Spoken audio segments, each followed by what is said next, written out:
Hi friends, இன்றைக்கி நம்ம relax ரெசிபீஸில் மட்டனோட முருங்கைக்காய் உருளைக்கிழங்கு சேர்த்து சால்னா எப்படி பண்ணலான்னு பார்க்கலாம். முருங்கைக்காய் உடஞ்சி போயிடாமல் கரெக்டாக செட் ஆகிற மாதிரி நம்ம இன்றைக்கி பண்ணலாம்.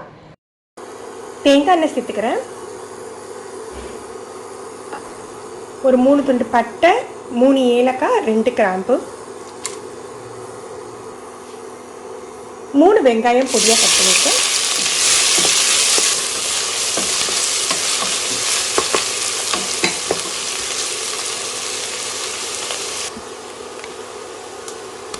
இஞ்சி பூண்டு பேஸ்ட் 2 ஸ்பூன் சேர்த்துக்கிறேன். 2 டீஸ்பூன்.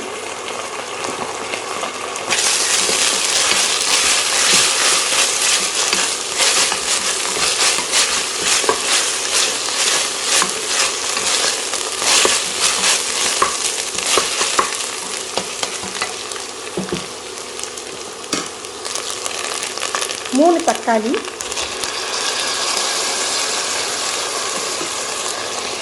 கொஞ்சம் மல்லி இலை.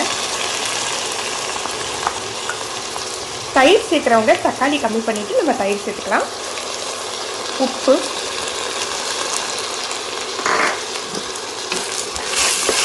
தக்காளி நல்லா மசிட்டும்.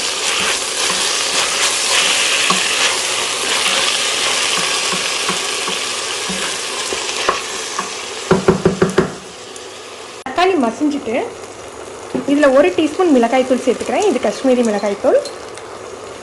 2 டேபிள் ஸ்பூன் மட்டன் மசாலா சேர்த்துக்கிறேன். இதோட நீங்கள் கீழே டிஸ்கிரிப்ஷனில் கொடுக்குறேன், தேவைப்படுறவங்க எடுத்து பாருங்கள். இதோட அளவுகளையுமே நான் கீழே டிஸ்கிரிப்ஷனில் கொடுத்துருக்கேன். அப்புறம் பட்டை, கிராம்பு, ஏலக்காய் பொடி. உங்கள்கிட்ட இந்த மசாலா இல்லாமல் கடையில் உள்ள கரம் மசாலாவாக இருந்ததுன்னா கொஞ்சம் கம்மியாக யூஸ் பண்ணுங்கள். இது நான் ஒரு டீஸ்பூன் சேர்த்துருக்கேன். மசாலா சேர்க்கையில் ஃப்ளேமை கம்மி பண்ணி வச்சுக்கோங்க, இல்லது மசாலா கருத்துடும். இதை எண்ணெயில் புரட்டிட்டு நம்ம உடனே மட்டன் சேர்த்துடலாம்.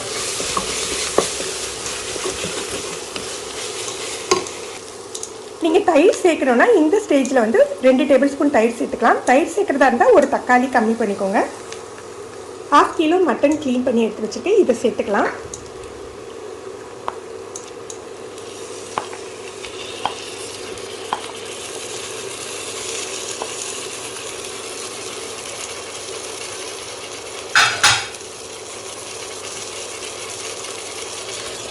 மூணு உருளைக்கிழங்கு இந்த மாதிரி பெரிய பெரிய சைஸாக கட் பண்ணி எடுத்துருக்கேன். கட் பண்ணியிருக்கிறதுனால நம்ம மட்டனோடையே சேர்த்துக்கலாம். சின்னதாக கட் பண்ணியிருந்தால் நம்ம முருங்கைக்காய் சேர்க்கையில் தான் சேர்க்கணும்.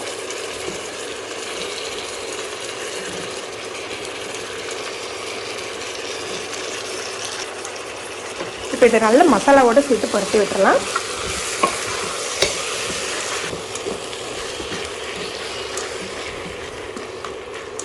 ஒரு 5 நிமிஷம் அப்படி மசாலாலேயே குக் ஆகட்டும்.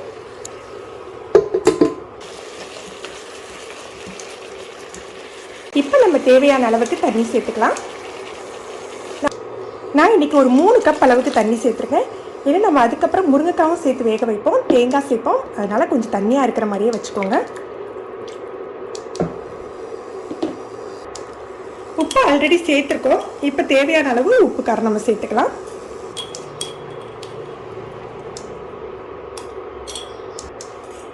தக்காளியோட புளிப்பு கொஞ்சம் கம்மியாக இருந்ததுனால ஒரு டீஸ்பூன் லெமன் ஜூஸ் சேர்த்துக்கிறேன். நீங்கள் டேஸ்ட் பண்ணி பார்த்துட்டு லெமன் ஜூஸ் சேர்த்துக்கோங்க.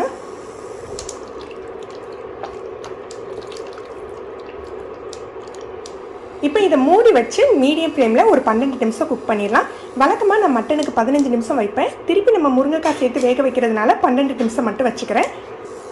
நீங்கள் எந்த அளவுக்கு வேக வைப்பீங்களோ அதோட ஒரு விசில் கம்மியாக வச்சுக்கோங்க. 1/4 மூடி தேங்காய் துண்டு போட்டு எடுத்து வச்சுருக்கேன். அதோட 1.5 டீஸ்பூன் கசகசா, இல்லது நீங்கள் முந்திரி பருப்பு கூட ஒரு 7-8 முந்திரி பருப்பு சேர்த்து நைஸாக அரைச்சி எடுத்துக்கலாம்.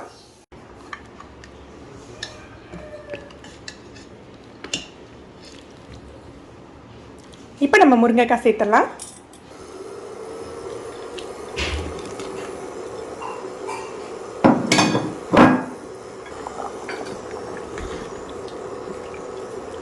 முருங்கைக்காய் சேர்த்துட்டு ஒரே ஒரு விசில் ஹையில் வச்சு எடுத்துட்டா கரெக்டாக இருக்கும். இல்லை நீங்கள் அப்படியே போட்டு வேக வச்சிங்க அப்படின்னா கொஞ்சம் தண்ணி சேர்த்துக்கணும், ஏன்னா கட்டியாகிடும் குழம்பு. முருங்கைக்காய் நல்லா வெந்துட்டு இப்போ நம்ம தேங்காய் சேர்த்துக்கலாம். சால்னா வைக்கையில் தேங்காவை எப்போதுமே கட்டியாக சேர்க்கக்கூடாதுங்க. நம்ம நல்லா நைஸாக அரைச்சிட்டு 1 கப் போல் தண்ணி சேர்த்து இந்த மாதிரி நீர்க்க வச்சுக்கோங்க. இப்படி வச்சுட்டு தேங்காய் சேருங்க. தேங்காய் சேர்த்த பிறகு ஹை ஃப்ளேமில் கொதிக்க விடாதீங்க, லோ டு மீடியம் ஃப்ளேம்லேயே வச்சுக்கோங்க.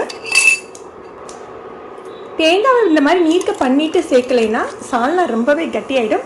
அதான் நிறைய பேருக்கு உள்ள ஒரு ப்ராப்ளம். நிறைய பேர் சொல்லியிருந்தது என்னென்னா, சால்னா வைக்கல ரொம்ப நல்லாயிருக்கு, கொஞ்சம் நேரம் கழித்து கட்டியாகிடுது, உப்பு காரம் குறைஞ்சிருதுன்ட்டு. எப்போதுமே கட்டியாகையில் உப்பு காரம்லாம் கம்மி, திருப்பி நம்ம தண்ணி சேர்த்தனா உப்பு காரம்லாம் கம்மியாயிடும். ஸோ சால்னாக்கு தேங்காய் சேர்க்கல மட்டும் கொஞ்சம் நீருக்கு கரைச்சிக்கோங்க, ரொம்ப கிளறி விட வேண்டாம். அப்படியே லோ டு மீடியம் ஃப்ளேமில் ஒரு 5 நிமிஷம் கொதிக்கட்டும்.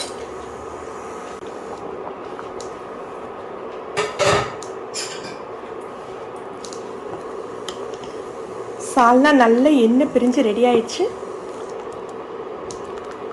கன்சிஸ்டன்சி இந்த மாதிரி இருந்தால் தான் உங்களுக்கு எவ்வளோ நேரம் ஆனாலும் டேஸ்ட் அப்படியே இருக்கும்.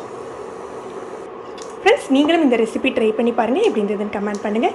இந்த வீடியோ உங்களுக்கு பிடிச்சிருந்ததுன்னா லைக் பண்ணி ஷேர் பண்ணுங்கள்.